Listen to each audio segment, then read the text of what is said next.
사이다 무비튼.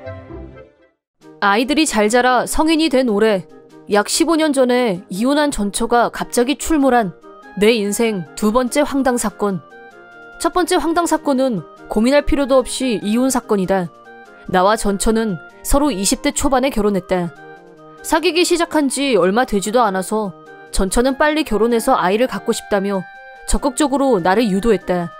나는 서로를 좀 더 알고 나서 결혼을 생각해도 늦지 않다고 설득했지만 어느 날 임신했어 라는 한마디에 당황한 나머지 교제를 시작한 지 겨우 3개월 만에 프로포즈를. 하지만 프로포즈를 한 후 임신은 뻥이었다면서 혼자 빵 터져서 자백을 했다. 거짓말이라도 해야 자기가 나한테 프로포즈할 것 같았단 말이야. 그렇게 된 모양이었다. 솔직히 그런 일에 대해 거짓말을 한다는 것에 대해 화가 났지만 임신이 거짓말이었다고 해도 이미 해버린 프로포즈를 취소할 수는 없는 노릇이었고 결국 결혼은 강행됐다. 하지만 결혼 후 알게 된 또 한 가지 사실, 전처는 아이를 갖고 싶다고 말했었지만 본인이 원하는 건 오직 여자아이뿐이라는 사실이었다. 전처는 장인 장모가 늦게 결혼해서 낳은 외동딸이었다. 흔히 말하는 눈에 넣어도 아프지 않은 자식으로 엄청 애지중지 자란 타입이었는데 전처가 철이 들 무렵 장인 장모는 이미 노년에 가까운 나이였다. 그래서 전처는 자신은 될수록 젊었을 때 여자아이를 낳아서 아이가 성장하면 자매 같은 사이가 되는 게 꿈이었던 모양이다. 그러나 전처가 임신한 아이는 쌍둥이였는데 그것도 남자아이와 여자아이, 일란성 쌍둥이였다. 전처는 자기가 생각했던 것과 너무도 다른 현실 앞에 당황해하면서 짜증을 냈다. 나는 출산을 하고 나면 마음이 달라질 거라고 기대했었는데 출산 후에도 전처의 짜증스러운 태도는 달라지지 않았다. 결국 아들애는 나랑 닮지도 않았고 못생겨서 정이 안 가. 딸아이도 남자애랑 같이 태어났다는 게 징그럽고 싫어. 라는 말을 한 건 아이들이 초등학교에 올라가기 얼마 전의 일이다. 결국엔 당신 때문에 내가 쌍둥이를 낳은 거야. 당신 유전자가 이상해서 그런 거라고. 라면서 쌍둥이를 낳게 된 건 전부 내 책임이니까 전적으로 내가 책임지고 이혼하자고 했다. 그 후 양쪽 부모님을 모시고 진지하게 대화를 갖기로 했는데 지금까지 상식 있는 분들이라고 믿었던 장인 장모님도 흥분하면서 무개념의 극치를 보였다. 나는 처음부터 20살 간 넘은 외동딸을 시집 보내고 싶지 않았어. 젊은 혈기에 결혼을 했으니 힘이 넘쳐서 쌍둥이를 만드는 참사가 일어난 거다 이 말이야. 자네가 내 딸을 좀 더 배려했어야지. 라고 했다.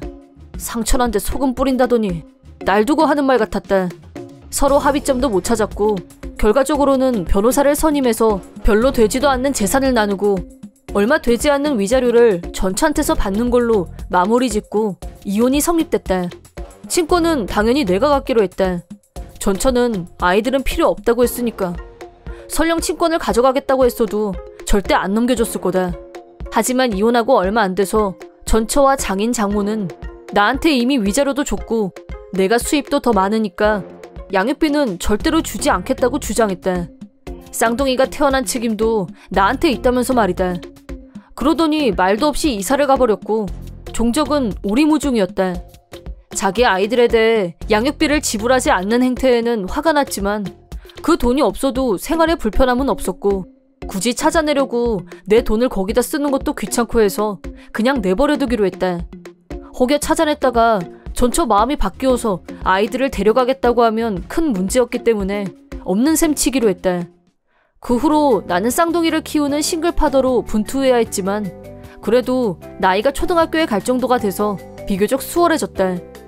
초등학교에 들어간 후 딸아이는 어머니와 같이 요리를 만들었고 휴일이 되면 아들아이를 데리고 아버지와 삼부자가 낚시를 가기도 했다. 아이들은 어렸을 때부터 엄마한테 사랑을 받은 기억이 없어서 그런지 엄마를 찾지도 않고 외로워하지도 않았다. 어떤 면에서 다행이라면 다행이었다. 쌍둥이들은 둘 다 잘 자라줬다. 딸아이는 요리를 잘하고 명랑한 성격의 가정적인 아이로 자랐고 고등학생이 되면서 아들아이는 제법 잘생긴 외모가 눈에 띄었다.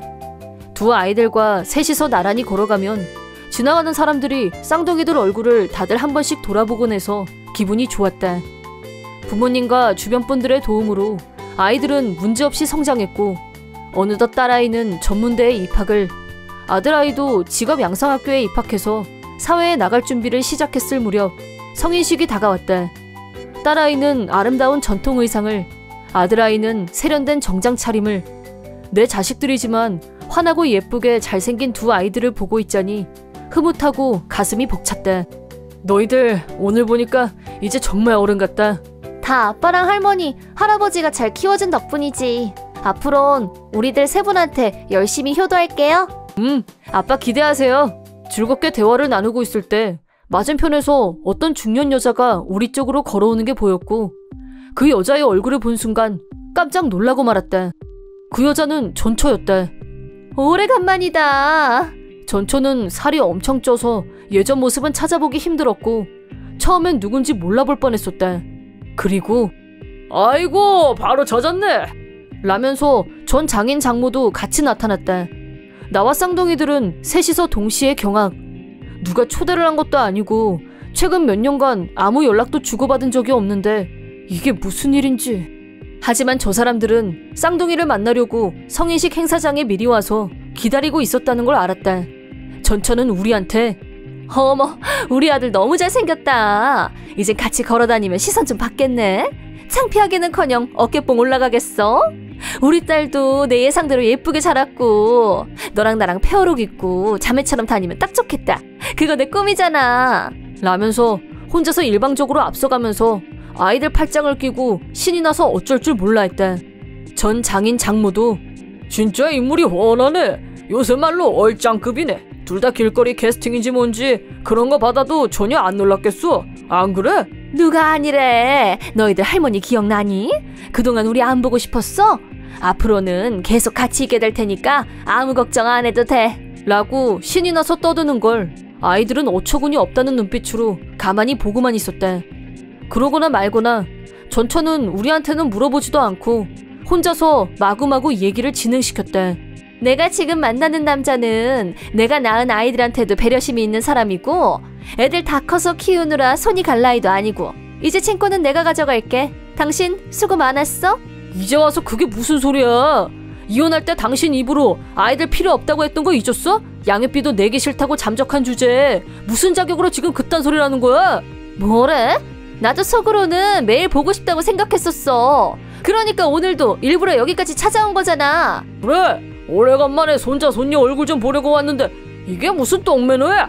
네가 그러니까 우리 딸한테 이혼당한 거야. 알아? 라고 경로.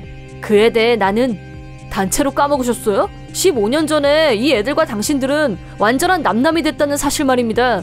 그러니까 내 딸과 내 아들은 당신들 자식도 아니고 손주도 아니란 말씀입니다.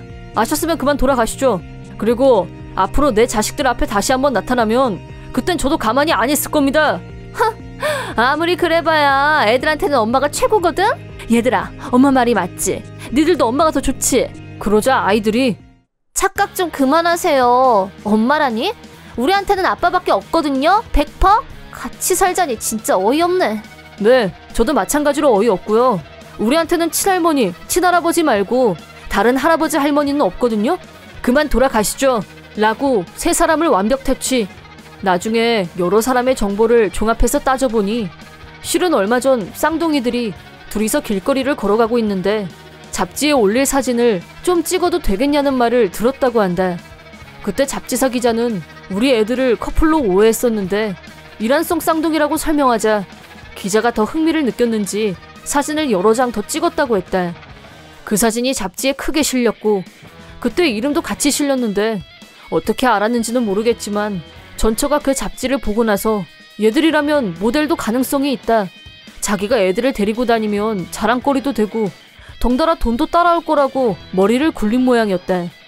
정말 천박하기 그지없고 쓰레기 같다는 말밖에는 나오지 않는다.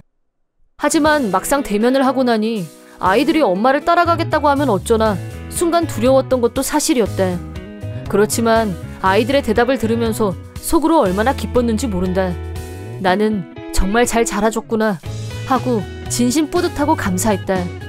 전처 가족들은 그 뒤로 딱 한 번 집으로 연락도 없이 찾아왔었는데 아들아이가 곧바로 경찰한테 연락했고 경찰이 와서 데리고 갔다. 내가 얘들 엄마예요 라면서 소리 질렀지만 자초지종을 설명하자 경찰도 이제 와서 엄마라고 주장하는데 그동안의 육아 방치는 어떻게 책임질 거냐고 질타했대. 결론은 무책임 그 잡채. 이번 영상은 어떠셨나요? 재밌게 보셨다면 구독, 좋아요에 댓글까지 달아주시면 감사하겠습니다. 그럼 다음 영상에서 만나요.